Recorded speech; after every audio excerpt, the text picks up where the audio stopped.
Salut, tu sors un livre qui s'appelle Un désir démesuré d'amitié, édité au Seuil, Oui, et on va en parler un petit peu, toi et moi. avec plaisir. Est-ce que tu veux peut-être commencer, parce que j'ai plein de questions, parce que j'ai trouvé plein de choses à te demander par rapport à ça, mais nous dire pourquoi, comment il arrive et d'où il sort. C'est un livre auquel j'ai pensé pendant 4 ans, auquel j'ai travaillé pendant 4 ans. Aussi en faisant un certain nombre de voyages dans des lieux d'archives pour aller récolter des documents. Et c'est un livre qui parle de deux choses, enfin pas que de deux choses, mais il y a deux grands axes. Le premier, c'est une enquête sur l'amitié et sur la puissance politique de ce sentiment. Une autre manière de se lier qui est parfois moins considérée que la famille. Et l'autre axe, c'est sur l'histoire et nos histoires queer. Comment est-ce que quand on est une personne non hétérosexuelle et qu'on est dans une famille hétérosexuelle, une partie de notre histoire ne nous est pas transmise.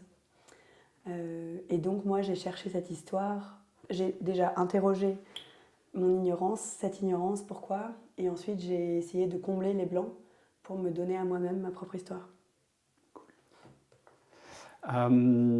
Ce que je te propose, c'est qu'on parcourt juste mes petites notes, parce que c'est des choses sur lesquelles j'avais eu envie de te parler. Et puis, quand on lit un livre, il y a plein de fois où on se dit, mais si j'avais l'autrice à côté, je pourrais lui poser des questions. Donc, je vais juste profiter de ce moment-là Avec plaisir. pour parler de tout ça avec toi. La première chose qui m'a marqué, c'est relativement au début, et moi je l'ai noté que c'était sur les mêmes, c'est au même endroit, c'est sur les mêmes doubles pages. Tu mets vraiment littéralement face à face dans la mise en page Howard Baker et le phare. Et je trouve que ça encercle très bien le point de départ de l'idée que tu présentes de la déviance, de l'anormalité, je sais pas, de l'outsider. Outsider, qui est d'ailleurs le livre de Baker, qui dit, en gros, la déviance, elle est inventée par la norme. C'est-à-dire, s'il n'y a pas de normalité, il n'y a pas de déviance.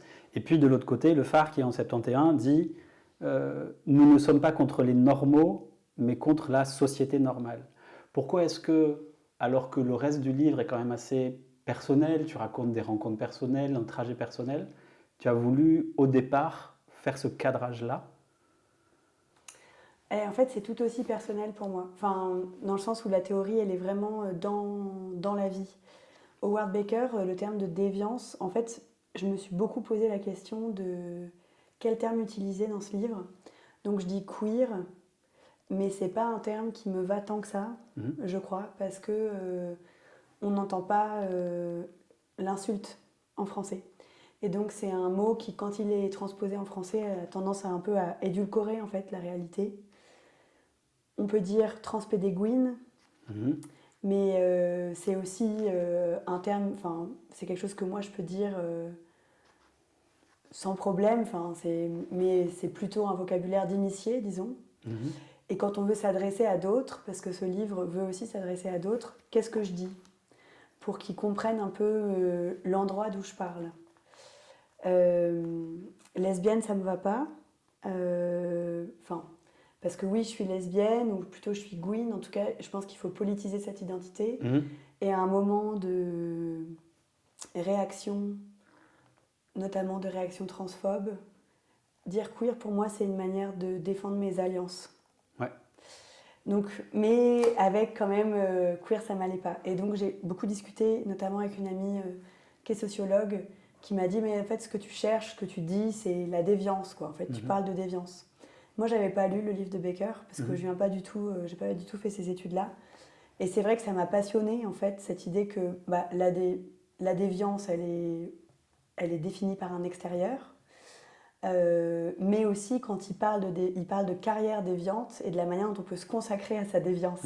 Et je vais bien me dire que si j'ai été produite comme déviante par la société, par d'autres, depuis je me consacre à ma déviance avec assiduité. J'aimais bien cette idée.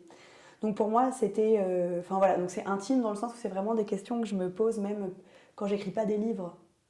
Comment est-ce que dans le langage, là, je me sens un peu coincée à des endroits. Et le phare, c'est un cadeau Le phare, j'avais toujours en tête. On m'a offert le manifeste du phare comme cadeau. J'ai adoré l'avoir. Et la charge du phare contre la famille est assez réjouissante parce que il y avait aussi cette idée dans le livre, j'essaye de dire cette chose complexe. En fait, je cherche des endroits de nuance que même si on aime sa famille, ce qui est mon cas par exemple, il y a quelque chose de vraiment politiquement dont il faut se méfier, je pense, dans l'idéologie de la famille. Et c'est ce que le phare dit déjà aussi. Le phare dit la violence de la famille. Donc, il y a la violence qu'on connaît, les violences qui se passent dans les familles, mais aussi, moi, je suis frappée de constater à quel point les gouvernements de droite et d'extrême droite font de la famille, dans leur discours, une des pierres angulaires de ce qu'ils défendent. Il faut défendre la famille, protéger les familles, les personnes LGBTQI sont des menaces à la famille. Et donc, il y a une idéologie réactionnaire dans la famille, ce qui est déjà là dans le phare. Et donc, c'est aussi l'actualité de ce texte et son irrévérence qui est géniale. Ouais. J'en profite, je saute jusqu'à une note qui est plutôt vers la fin, en tout cas la deuxième moitié du livre, mais ça fait écho à ce que tu viens de dire. Tu cites Bersani, ça me fait toujours plein de bonnes choses quand quelqu'un me ressort Bersani. Et tu le cites à propos de la famille, ce qui n'est pas la plus habituelle Enfin, c'est rarement là-dessus qu'on va le chercher, en tout cas, je trouve. Et ça fait complètement écho à ce que tu viens de dire. Tu parles d'une personne, Noé, qui la première t'a fait cette remarque et qui dit, je cite Bersani que tu cites toi-même au début du chapitre, qui s'appelle « Une demande ». L'identité de la famille ainsi produite à la télévision américaine est beaucoup plus vraisemblablement portée à inclure votre chien que votre frère ou votre sœur homosexuel. Et ça résume bien ce que tu viens de dire, c'est-à-dire que la famille, quels que soient les piratages qu'on peut en faire, ça reste fondamentalement une idée limitante et hétéro-patriarcale.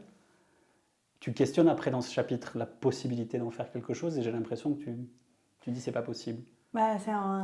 Disons que je pense que la famille, c'est quand même, comme cellule et organisation, c'est un outil de reproduction de l'ordre, quoi. Mais néanmoins, je trouve que c'est toujours plus compliqué que ça, parce que nos rapports à nos propres familles, en fait, ils sont traversés d'affect, d'amour ou de désamour. Et donc on peut avoir un discours sur l'idéologie de la famille ou un discours sociologique, historique, politique sur la famille. Et en fait, on est beaucoup plus empêtré dans nos affects à l'intérieur de nos vies. Et je crois que c'est bien de pouvoir dire les deux, quoi.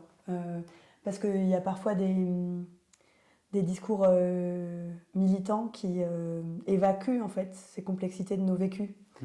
Et c'est bien d'essayer de dire les deux. Je trouve ça important. Et Noé, donc, il y a aussi de la fiction dans ce livre, et Noé, c'est aussi un personnage du livre qui assume des points de vue théoriques, c'est-à-dire qu'à certains moments, au lieu de dire Jack Halberstam dit ça, ou Judith Butler dit ça, en fait, Noé le dit sans les citer. Donc j'ai créé des personnages qui avalent en fait des positions théoriques dans des espaces de fiction. Et Noé notamment, il croise deux analyses qui sont l'analyse de Butler sur le lien entre la famille et la nation, en disant que c'est la même, qu'il y a une même racine, qu'il y a une racine commune, c'est là où on est, en fait, c'est le giron, etc. Et donc quand on l'entend, cette question d'idéologie, elle est hyper forte, quoi. Si la famille est directement liée à la nation, et donc au nationalisme, il y a quelque chose là de très fort. Et ensuite, un article de Jack Halberstam qui s'appelle « Forgetting Families », qui a une charge très radicale contre la famille, contre l'idée que peuvent dire certaines personnes « oui, mais nous, on va faire des familles queer, et puis du coup, ça ne sera pas les mêmes familles ». Et Halberstam, là-dessus, il est très clair, quoi. Il dit que cette tentative de faire de l'entrisme, ça ne marche pas. On ne change pas la famille, c'est la famille qui nous change. Et c'est des points de vue passionnants, quoi, des études queer et d'une radicalité. Et je trouvais que ça avait toute leur place. Mais comme moi, je préfère faire un livre qui... En fait, c'est mon cheminement dans une question. En fait, je fais place à une pluralité de points de vue. Et donc, ces points de vue-là, qui pour moi ont été très éclairants et très, très forts à découvrir, c'est un personnage qui les dit dans une soirée, on boit des coups, on fume des clopes, et tout d'un coup, cette pensée théorique, elle s'incarne en fait. J'essaye, d'un point de vue littéraire, de faire ça. Ouais, je crois que ça parle bien. Je rebondis toujours sur la famille, alors je saute un chapitre entier dont j'ai beaucoup envie de te parler, mais on y reviendra. C'est celui de Myriam. En fait, toujours dans cette idée de famille, pas famille, tu parles de la terrible traduction qu'a subi un texte qu'on a traduit, un texte de Donna Haraway, qu'on a traduit par Ne faites pas d'enfants, faites des parents. Donc ça, c'est la réception qu'on en a eue en monde francophone. Et quiconque n'est pas allé voir ou n'a pas accès à l'anglais pour X ou Y raison, mais en fait, ce texte, c'est pas Making Parents, c'est Making Kin. Oui. Et tu parles pendant longtemps de cette différence-là et de l'absence de mots qu'on a en français pour ça. Qu'est-ce que ce serait faire du kin alors? Bah, c'est hyper dur, c'est les affinités, c'est l'art de se lier. Parce que kinship se traduit, hein, quand tu regardes un dictionnaire, par parenté. Mais nous, en français, parent l'emporte, quoi. C'est ça qu'on entend le plus fort, parce que parenté, c'est un terme presque technique, d'anthropologie. Ouais, oui. Alors que kinship, donc sont des liens, ouais, elle le dit très bien, c'est des liens avec, évidemment, hors du lien biologique à nos parents. Kinship, ça peut être aussi avec des animaux non humains, avec des entités vivantes non animales. Enfin, en fait, c'est l'art de se lier à d'autres. Et donc, il y en avait... Qu'est-ce que c'était Make kin, not babies. Quelqu'un m'avait dit une super traduction. Faites des liens, pas des bambins, un truc comme ça. Enfin, pas mal. On peut, y a des choses comme ça qui s'essayent. En tout cas, oui, parents, c'est pas... Les gens entendent... Du coup, il y a eu tout un discours... Mais oui, c'est l'enfant qui fait le parent, on devient un père ou une mère grâce à l'enfant. C'est pas du tout, oui, c'est oui. vraiment Moi, initialement, j'ai cru que c'était ça que et c'est seulement en allant regarder l'original, j'ai eu le réflexe de dire, bon, c'est quand même un texte anglais. Et puis kinship m'a marqué, quoi. Et tu le dis, tu le dis super bien dans ton livre, je trouve. Et c'est un mot qui, moi, m'a beaucoup obsédée. Et voilà, c'est difficile de trouver un équivalent, quoi, en français. Mais l'art de faire des liens, l'idée aussi que ça se fait, en fait, ce qui nous relie à d'autres, que c'est pas un donné. Alors que, par exemple, on pourrait dire qu'il y a quelque chose de la biologie si on fait un enfant, qui est un donné. Alors que là, c'est des liens qu'on va tisser, qu'on va entretenir. C'est vraiment un concept passionnant, le concept de kinship, en anglais. Et comme toujours, quand le langage est pauvre, nos vies sont pauvres en miroir, quoi. C'est-à-dire que si on n'a pas de mots pour décrire une réalité, la réalité elle-même disparaît un peu. Ouais. Et donc si tout d'un coup on ramasse l'idée du lien de kinship simplement dans le parent, et ben ça nous enlève, ça rétrécit un peu notre champ de vision et c'est très dommage. Ouais. Tu disais que tu fais parler des gens pour faire vivre leurs idées, ou en tout cas pour faire vivre des idées, les mettre en dialogue avec toi, comme avec Noé. Moi, il y a un personnage qui m'a marqué, évidemment, c'est celui de Myriam. Parce que ça fait écho, je pense, aussi au rapport que j'ai eu à la transmission, à la manière dont j'ai eu accès à mon histoire de PD, etc. Dans des relations avec des personnes plus âgées, dans des relations avec des personnes qui ont connu des années SIDA au sens de celles où beaucoup de gens mouraient. Et dans une forme de conflit et de reproche qui était fait, mais peut-être même pas fait en fait, en tout cas, mais qu'on sentait de cette génération qui a passé leur temps à nous dire qu'on n'avait rien compris, et qu'on ne comprenait pas ou qu'on comprenait mal. Est-ce que tu pourrais peut-être juste raconter, alors ce que tu veux de la rencontre et de l'histoire avec Myriam, mais peut-être cette scène dans le café où elle craque et où elle fait un scandale en fait, et il se décide quelque chose d'important de votre relation à ce moment-là, quoi. Donc dans le livre, la narratrice a une histoire d'amour avec Myriam, qui est une femme plus âgée, quand même bien plus âgée, qui a été une militante Gwyn d'ACT UP avec ses amis, et qui a soutenu, qui a lutté avec ses amis, et qui a vu un certain nombre de ses amis, donc très proches, mourir. Et donc c'est une histoire d'amour assez classique, et il y a un moment où Myriam rencontre les copains de cours, en fait, de la narratrice. Et un des copains utilise le mot sidaïque pour désigner personne qui a le sida, quoi. Enfin, et là, Myriam pète un plomb parce que c'est un terme utilisé par Jean-Marie Le Pen, en fait, et qui ne veut pas dire personne vivant avec le sida ou personne atteinte du sida, mais qui est en fait une insulte. Et en fait, elle craque, elle se lève, elle fait un scandale, elle insulte l'ami en question. Et bon, c'est aussi sur, comme c'est insoutenable, en fait, l'ignorance de ces jeunes générations. Et c'était important pour moi aussi d'écrire, en fait, ces moments où ça frotte dans la transmission, je crois. Moi, je me suis beaucoup, beaucoup interrogée sur la manière dont le sida et l'épidémie et tout ce qui s'est fait pendant, autour, c'est très important pour moi.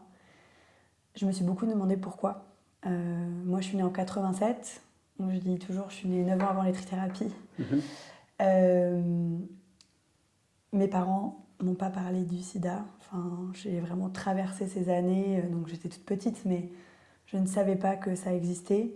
Et dès que j'ai découvert Guibert, Copy, Lagarce, ça a été vraiment une obsession. Enfin, j'ai lu énormément. Et le livre est aussi une manière de moi me confronter à cette question. Pourquoi, en fait, c'est si important pour moi, qui suis en plus une meuf, cis, enfin... Et que je crois qu'à un moment, ça me concerne aussi un peu. Et des fois, c'est insoutenable quand je dis ça. Il y a des gens que ça met très en colère que je dise ça. Donc je me suis demandé pourquoi. Je sais pas, il y avait plein d'éléments de réponse. Je pense que si l'épidémie commençait aujourd'hui, j'aurais tellement d'amis que je perdrais sûrement. Je me suis dit aussi que... Suzanne Sontag m'a aidée à trouver une réponse. Elle dit « Ce que le sida nous apprend, c'est qu'une vie homosexuelle vaut moins qu'une autre. » Et je crois que c'est encore vrai aujourd'hui, mais que en tout cas ça l'a montré de manière criante. Et le fait que mes parents, qui sont vraiment des gens, plutôt vraiment des gens bien, de gauche, aient pu passer à côté d'une hécatombe en fait, sans que ça n'ait vraiment affecté leur vie, montre bien aussi que il y a des vies peut-être qui valent moins que d'autres. Mais en même temps, qu'est-ce qu'on fait quand cette histoire, elle nous concerne aussi? Qu'est-ce qu'on en fait? Je pense qu'il y a une douleur immense et terrible que je peux comprendre des gens qui ont vécu ces années-là avec l'idée qu'il y a de l'indicible qu'on ne comprendra jamais. Vraisemblablement, on comprendra... moi, vraisemblablement, il y a quelque chose de leur expérience qui m'échappera toujours, quoi.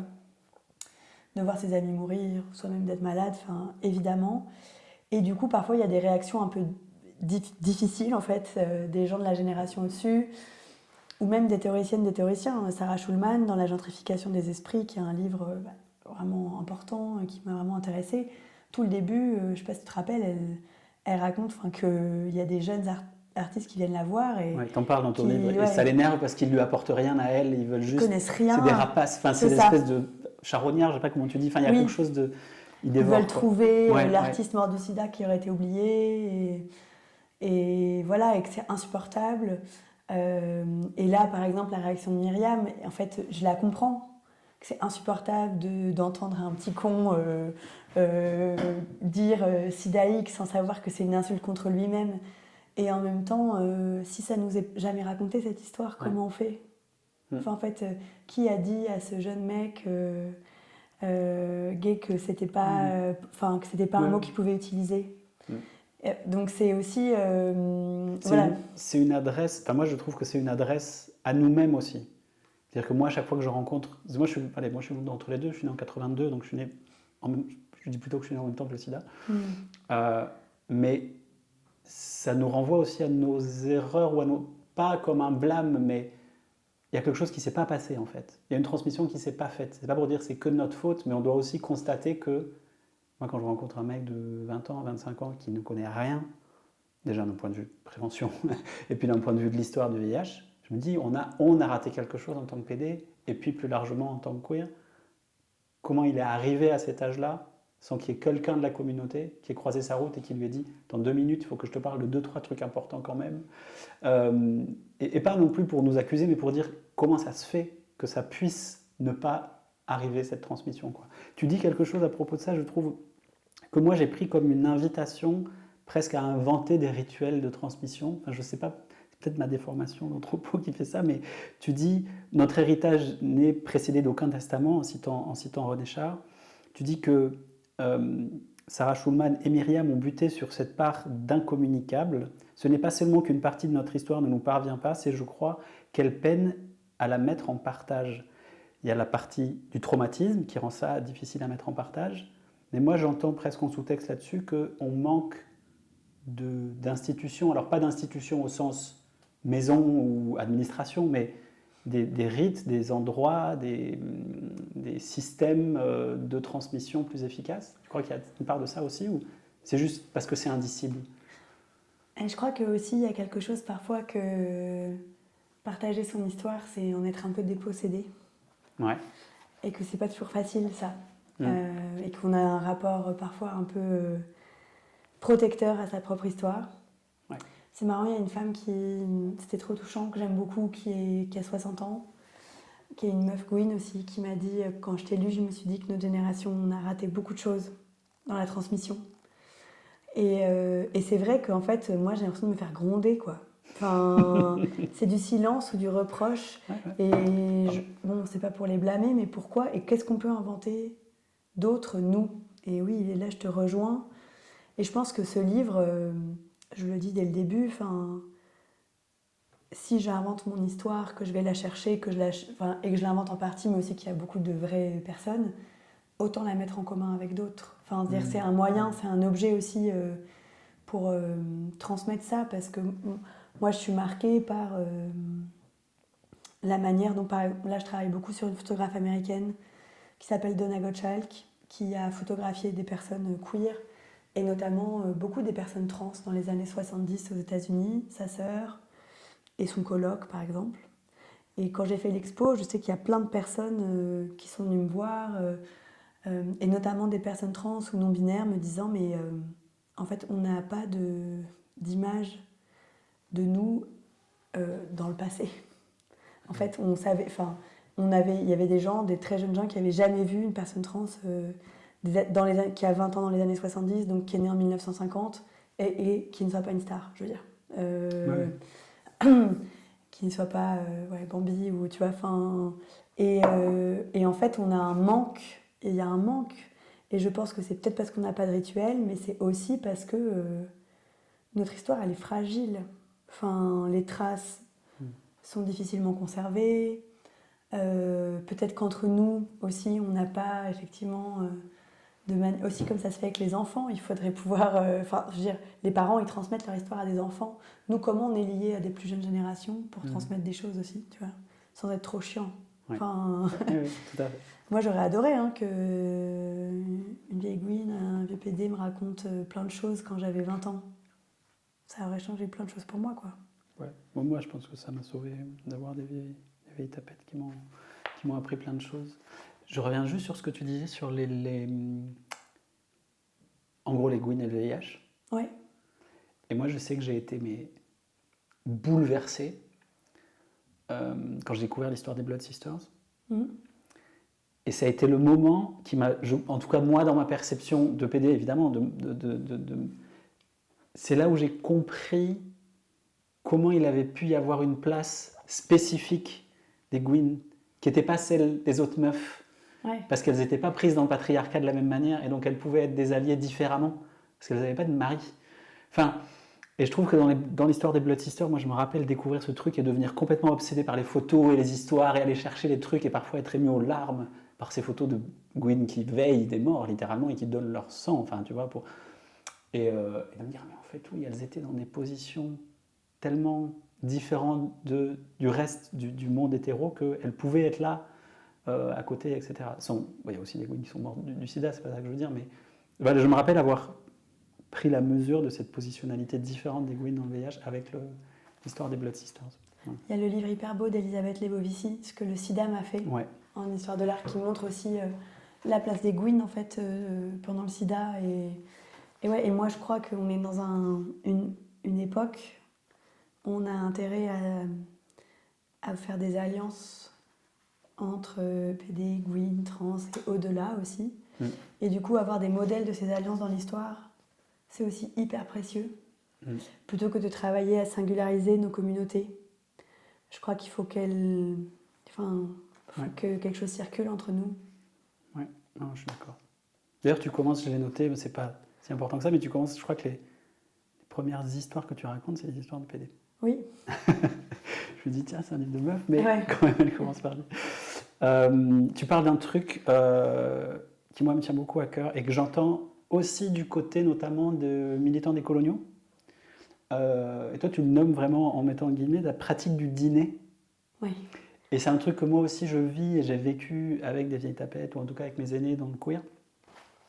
C'est des gens qui sont en fait des militants incroyables, mais qui n'ont jamais écrit ou fait des manifs, mais qui font des bouffes chez eux depuis des années en mettant autour de la table toute la bande du quartier, de la ville ou de l'école ou de je ne sais quoi, des PD, des gwyn, des queers qu'il faut réunir pour faire quelque chose. Tu peux peut-être dire d'où ça vient, cette histoire de la pratique du dîner, en tout cas quand tu en parles. Je me rappelle même plus dans mon livre.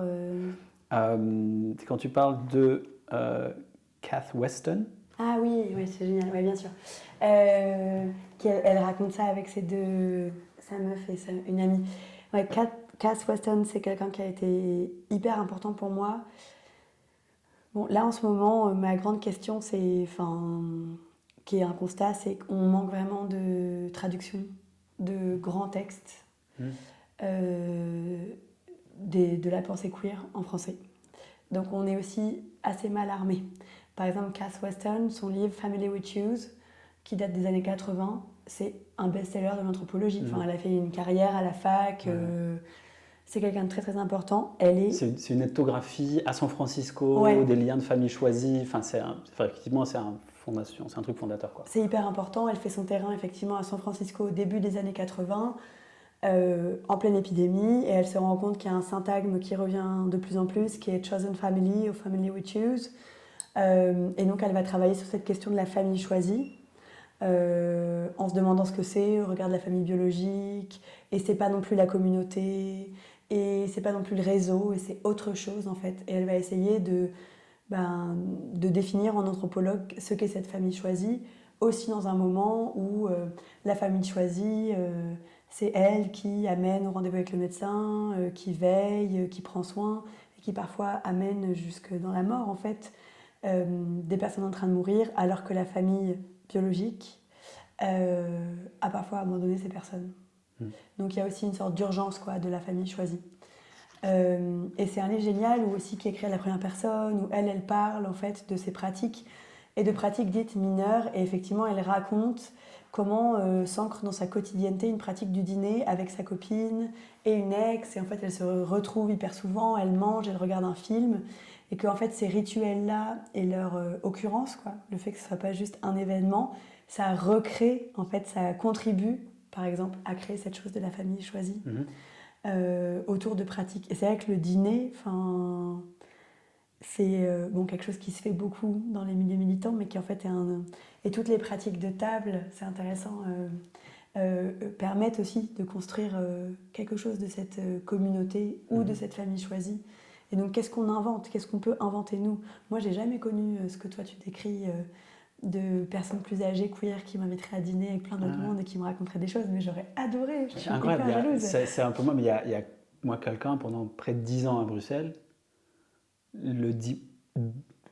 une fois par mois, un peu plus, un dimanche, tu reçois un texto, bolo à la maison ou pâte à la maison, et tu sais qu'autour de la table, il va y avoir 10, 15, alors dans mon cas c'était beaucoup des tapettes, mais il y avait aussi quelques gwyn dans le lot, et sur vraiment de 25 à 80 ans, et tu savais que tu allais devoir demander des nouvelles à tout le monde, et tu allais avoir des nouvelles de tout le monde, des gens que tu ne voyais pas forcément en dehors, parce que toi tu continuais à aller dans des soirées et pas eux, ou eux ils allaient, etc. Mais comme un endroit presque obligé, mais avec ce côté presque de contrainte de la famille, mais tu es quand même content. Mais le système t'oblige. Tu dis pas non quand tu as le texto. Tu dis pas non, non, tu es super content, et tu dis bah oui, heureusement qu'il y a ça, parce que je vais voir machin, un tel, et ah putain, oui, comment ça se passe pour lui, la santé, comment ça se passe, etc. Et ça s'est arrêté parce que la personne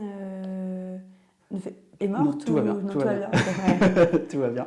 Ça s'est arrêté parce que je pense que personne n'a envie de passer le relais. Et c'est aussi un appel. Moi, je le comprends aussi comme à vous maintenant. À vous de faire des repas, quoi. Ah oui. Voilà. Mais en tout cas, c'est ça que ça évoquait pour moi. Il faut absolument qu'on parle d'un monsieur qui s'appelle Jean Dumargue. Et alors moi, en te lisant, j'ai cru qu'elle existait, la publication. En fait, non, elle n'existe qu'en archive. Ces textes-là n'existent qu'en archive. C'est quelqu'un qui raconte ses années avec le VIH et qui, quand il le raconte, se décrit comme une future archive, quasiment. Il dit j'écris pour que les gens dans le futur puissent l'utiliser. Et en fait, on en a vraiment dans ce chapitre, je te laisserai expliquer comment tu le rencontres, mais vous discutez, quoi, toi et lui. Enfin, il te parlait à toi, en fait. Enfin, à n'importe qui voulait le lire, mais voilà, c'est qui Jean Dumargue? Moi, c'était bouleversant. Mais c'est grâce à Kat Weston que j'ai rencontré Jean Dumargue. Parce qu'en fait, je me suis dit, Kat Weston, donc, elle travaille sur la famille choisie et elle montre l'importance des amis, quoi, en gros, au moment du sida. Donc, je me suis dit, il y a une archive, dans l'archive du sida, il y a une archive de l'amitié. Et donc, il faut que j'aille voir des fonds en France qui sont des fonds liés au sida, dans lesquels il va y avoir des récits d'amitié. Et il n'y en a pas tant que ça, mais à l'IMEC, qui est l'Institut de mémoire de l'édition contemporaine, qui est un lieu près de Caen, il y a un fonds qui s'appelle le Fonds Sida Mémoire, qui est un fonds extraordinaire. À l'IMEC, il y a plutôt des archives de très grands noms des sciences humaines, Derrida, Foucault. Mais là, c'est un fonds qui se fait au début des années 90, alors que des stars des sciences humaines se disent il faut absolument qu'on garde une histoire du sida qui soit faite par des gens qui ne sont pas des gens connus. Pas Guibert, pas ces grands noms. Enfin, j'ai rien contre Guibert, au contraire, mais en fait, il faut aussi laisser la place pour ces autres voix. Et ils font un travail spectaculaire. Ils écrivent à toutes les maisons d'édition en disant vous recevez un manuscrit sur le sida que vous ne publiez pas, envoyez-le nous. Ils impriment des blogs, ils interviewent des infirmiers, des infirmières qui font les transports médicalisés des patients. Pardon.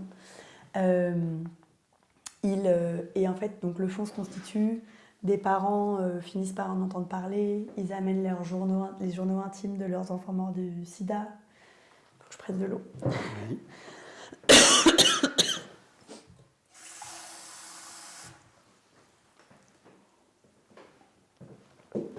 Bon, et donc moi je vais voir ce fonds qui est vraiment bouleversant, et dedans je tombe sur une liasse qui ressemble à un mémoire de master, quoi, fait par un certain Jean Dumas qui s'appelle Pour une histoire future du sida. C'est un homme de 50 ans qui consacre les derniers mois de sa vie à parler de sa maladie pour que d'autres, plus tard, des historiens, puissent avoir le matériau nécessaire à leur travail. Qui est pas de Paris. Parce que moi, je l'ai recherché tout de suite. J'ai recherché ces infos. Ce que je trouve aussi important, c'est que il est breton, non? C'est ça? Il vient d'où? De Nantes? Ouais, de Nantes. Non, de Nantes. ça n'a jamais été publié. Voilà. Il a laissé ça n'a jamais été publié. Je pense qu'un ami l'a amené.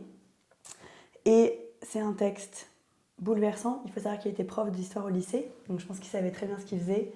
Il décrit qu'il y a un portrait de Foucault dans les escaliers qui mènent à sa chambre. Et il commence par...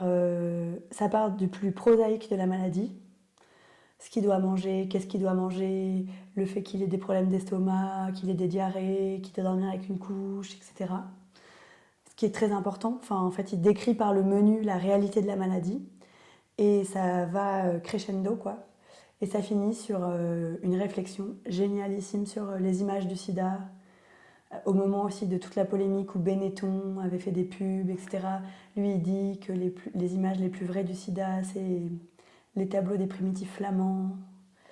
Et c'est vraiment c'est un témoignage extraordinaire. Il parle de tout ce qu'il doit inventer, tout ce qu'il a dû faire chez lui, parce que le monde n'est pas fait pour une personne malade. Donc il doit créer une perche pour se gratter le dos avec la perfusion. Enfin...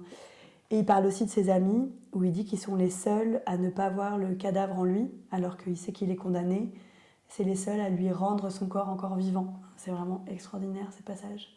Et moi, j'ai surtout été bouleversée par ce texte, enfin, si on se met à sa place, on sait qu'on va mourir, on consacre les dernières années, les derniers mois, c'est pas années de sa vie, à écrire ce texte pour d'autres. Et moi, je me suis dit, mais moi, je veux qu'il parle dans mon livre Jean Dumargue, en fait. Et j'aimerais qu'une maison d'édition ait envie d'imaginer avec moi la publication de ce texte, parce que... Alors après, il y a des choses datées, il faudrait accompagner, mais c'est quand même un témoignage extraordinaire que moi, je crois que j'avais jamais lu à la fois aussi cru et aussi touchant. Ouais. En tout cas, ça donne envie. Moi, je meurs d'envie de lire l'intégralité de ce texte. Et en plus, là, tout ce que tu en racontes, c'est... Il y a un passage que j'avais noté qui est assez, en fait, particulier, mais il y a des passages comme ça dans ton livre qui prennent une forme très narrative, très narrative, je sais pas comment dire, par exemple, ton arrivée à Caen, où tu racontes comment tu prends ton vélo pour aller à l'endroit où tu vas consulter la salle. D'un coup, je trouve que moi j'étais saisi d'un côté très fictionnel au sens très affectif, et j'avais noté l'histoire de la rencontre avec les archives, c'est-à-dire que il y a plein de moments où tu racontes de manière très personnelle comment tu rencontres quelqu'un, comment tu es bloqué dans une tempête de neige chez une artiste que tu vas voir, comment ta rencontre affective amoureuse, je dis ta, mais la narratrice, pardon, Ouais, non, est prise dans ce truc. Dans la mode avec la fièvre des archives, devrais-je dire, qui se propage, il y a quand même beaucoup cette idée qu'il faut qu'on les rende anecdotiques, au sens où il faut qu'elles nous concernent comme des histoires qui nous arrivent. C'est très présent dans ton livre, ça. C'est que des histoires de ta rencontre avec des archives. Qu'est-ce que ça dit des institutions, de l'université, des musées en miroir, c'est-à-dire qui ne sont pas très personnels et très anecdotiques? Mais surtout, je crois que c'est une manière de faire de la recherche qu'on rend très impersonnelle. Moi, je trouve ça très important de dire comment on arrive dans les lieux, est-ce qu'il y a un bus ou pas. En fait, les archives, ça se passe aussi avec nos corps. C'est des trucs qu'on porte, qu'on classe, qu'on touche. C'est des lieux dans lesquels on va, c'est des gens qu'on rencontre. Il y a toute une série de gestes fascinants des archives. Et tous les lieux sont différents. Il y a aussi des institutions très sérieuses comme l'IMEC qui font les choses très bien et mais aussi de manière très stricte et très protocolaire. Et puis il y a les archives lesbiennes de New York, il y a des gens qui font des dates dedans. Her Story, c'est ça Her Story Archive, ouais. Archive, ouais. Il y a des gens on peut cruiser quoi, dans les archives, alors qu'à l'IMEC, clairement, non. Il faut dire que c'est une ancienne église ou une ancienne cathédrale. C'est ça, une ancienne abbaye, ouais. Mais donc du coup, moi je trouve ça très important aussi pour donner envie à tout le monde de pouvoir y aller. C'est-à-dire que si on a l'impression que tout d'un coup les chercheurs sont là très sérieux et qui regardent une archive et qui trouvent la chose parfaite, on se demande toujours comment y aller. Est-ce que nous on a le droit d'y aller? Mais tout le monde a le droit d'y aller, il faut faire des demandes. Et aussi, je trouve ça très bien je trouve ça très important de dire comment souvent on doit errer dans les archives.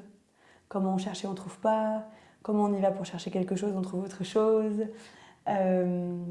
Et comme c'est aussi cette fragilité et ces coulisses-là, je trouve ça très important de les dire. Pour peut-être les rendre plus accessibles aussi, en fait. Il y a un truc dont tu parles moins, c'est ce que nous, en tant que communauté, au pluriel, on laisse avoir, on donne à voir aux autres, aux hétéros. Quand tu penses archives, filiation, récit, est-ce que tu vois ça de manière hermétique, protégée, exclusif? Je sais pas, je cherche des synonymes, mais ou est-ce qu'il y a quelque chose à penser de lien, ou au contraire justement de protection par rapport à ça? Ça dit, Moi, des fois, je pense que c'est le capitalisme plus que les hétéros le vrai danger. Je veux dire, c'est une grande question, hein. Je pense que j'ai un peu bougé là-dessus, mais que nos vies et la liberté en fait. Enfin, ce que tu disais par exemple sur les Gwyn et les Blood Sisters, que en fait c'est pas des femmes. Enfin, le fait que nous on soit pas des femmes, comme le dit Wittig, et la liberté que ça nous donne, mais immense en fait, ça reconfigure toute la vie. Enfin, la moindre des interactions. Tant mieux si un peu de cette liberté, quand elle est découverte, peut faire cogiter d'autres femmes hétéros. Enfin, à un moment j'ai eu un truc très protecteur et maintenant je suis un peu là, bon, si ça peut aider à l'émancipation, pourquoi pas. Moi, c'est plutôt la consommation de nos histoires et de ces archives Ok. qui m'interroge. Tu parlais de fièvre de l'archive. Pourquoi? Qu'est-ce qu'on est en train de faire? Est-ce que c'est une urgence mémorielle? Génial. Est-ce qu'il y a une marchandisation de ça? Oui, non. Est-ce que j'y participe? Oui, non. Enfin, c'est aussi toutes ces questions-là. Et moi, je réfléchis beaucoup en ce moment à l'idée de la soustraction. Je travaille avec des photographes, en particulier Donna, dont j'ai déjà parlé. Et Donna, elle a décidé de ne pas montrer ses photos pendant 40 ans. Elle a décidé et pas décidé, dans le sens où elle vient d'un milieu hyper populaire, elle a dû bosser toute sa vie, elle n'avait pas le temps d'aller démarcher des galeries. Mais elle a aussi décidé de jamais répondre au téléphone et aux mails, parce qu'elle se méfiait de quelque chose de la prédation, en fait, de ses vies, et qu'elle n'avait pas envie. En plus, c'est des vies, la plupart des gens sont morts dans des conditions hyper dures. Enfin, elle dit working class dyke pour se présenter, et c'est vraiment des personnes queer de milieu vraiment populaires qui ont eu des vies hard, quoi, qui sont morts entre 40 et 50 ans. Si en plus on fait des photos d'elle et que les gens se moquent, c'était pas possible pour Donna. Et donc elle a travaillé à se rendre invisible. Et ça, c'est quelque chose qui, moi, me travaille beaucoup en ce moment. Et il n'y a pas que... il y a d'autres endroits où il y a cette stratégie de la soustraction, de l'opacité, aussi de rendre peut-être nos espaces théoriques pas complètement assimilables, complexes. Jack Halberstam dénonce beaucoup, on leur a donné, il dit, en gros, on leur a donné trop de mots. On leur a déjà donné trop de mots pour parler de nous et ça se retourne contre nous parfois, quoi. Il dit ça dans Trans, il dit on leur a donné tout le lexique, quoi. Et on l'a presque fabriqué pour eux, en fait, même. Bah oui, et du coup, c'est des choses aussi qui peuvent nous mettre dans des boîtes. Et Albert Stein, il a préfacé le livre de Fred Moten et Stéphane Warney sur les sous-communs. Et il y a aussi toute cette pensée-là qui vient des Black Studies de pas rendre cette pensée-là disponible pour les Blancs et pour le capitalisme blanc, en fait. Et du coup, bon, ça, c'est sûr que c'est quelque chose qui... cette marchandisation de nos identités, elle pose question. Elle est ambivalente, parce que ça permet à des gens de découvrir des choses qu'ils ne connaissaient pas et d'avoir accès à des parties d'eux-mêmes. Et en même temps, je pense que ça édulcore des choses. Ça enlève aussi toutes les aspérités. Moi, ce que j'aime chez Halberstam, par exemple, c'est son queer negativity, quoi. C'est aussi de dire que c'est pas juste super, quoi. Ces histoires, l'archive, c'est pas juste super. C'est truffé de salauds, de ratages, et que c'est aussi peut-être important de travailler à pas trop lisser nos discours en se faisant happer par le discours dominant. Ça, il faut toujours un peu se surveiller, je trouve. Pour finir, parce qu'il faut qu'on finisse un moment, est-ce que depuis que tu t'intéresses à ces questions d'archives, de transmission, que tu as rencontré toutes ces personnes réellement ou via leurs œuvres ou leurs histoires, est-ce que tu écris un journal intime? Est-ce que tu laisses des traces? Est-ce que tu te penses toi-même différemment comme future source d'archives? Pas trop. Moi, je travaille sur les archives depuis toujours. Je dis toujours que j'ai une passion pour les archives, donc sur d'autres sujets. Donc, je m'occupe plutôt des fois de mettre en ordre des archives d'autres personnes. Et de les rendre disponibles, et de les trier, de les classer pour des chercheurs ou des chercheuses. Moi, j'écris avec des images, et donc que j'affiche au mur, qui ne sont pas des œuvres, mais des fois je découpe dans des journaux.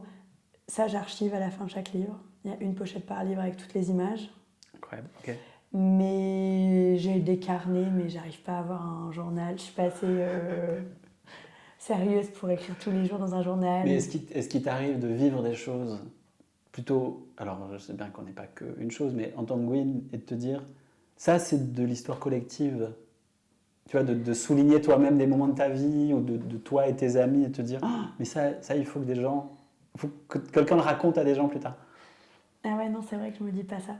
Enfin, en tout cas, les choses importantes, je les ai mis dans le livre, je crois. Ouais. Quand j'ai vécu des choses, des dîners. Il y a tout un chapitre sur les pratiques, où j'essaye de consigner aussi des petits mots. C'est quoi des pratiques d'amitié? C'est quoi, enfin, comme le dîner, tu vois? Ouais. Mais non, j'ai pas du tout ce rapport réflexif. Je pense que ça serait un peu trop se regarder. Enfin, Ouais. je sais pas comment tu restes naturel en faisant ça. Tu vois?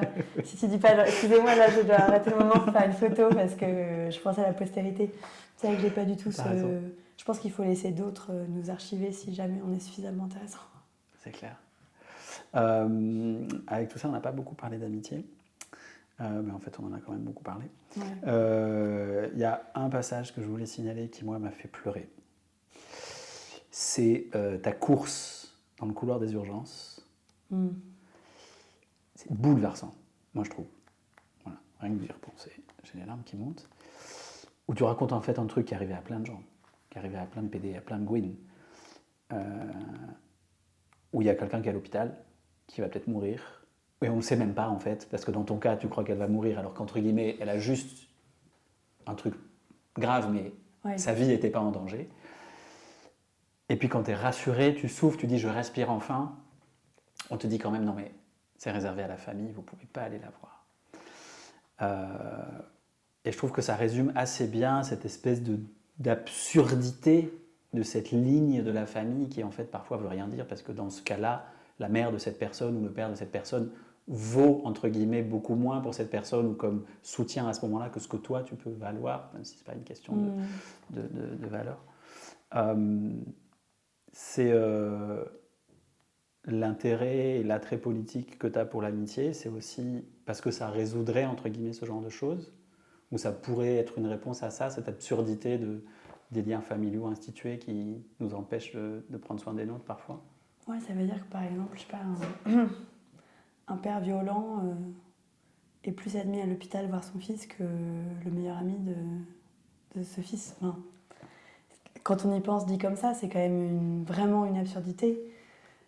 Et dans le cas des liens queer, moi, c'est déjà arrivé des choses plus dramatiques qu'on m'a racontées, qu'une personne décède et que sa compagne ou son compagnon puisse pas rentrer à l'hôpital parce que c'était que la famille.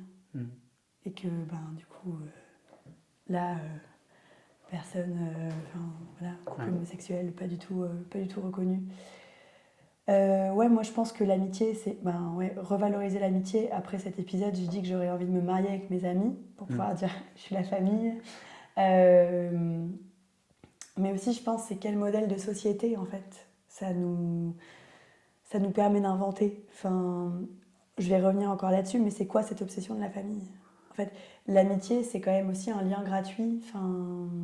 Et je pense que c'est pour ça aussi qu'on n'a pas trop envie de lui faire de la place dans nos institutions, puisqu'on est dans un moment d'avancée très fort de l'extrême droite qui a au cœur de son projet la protection de la famille.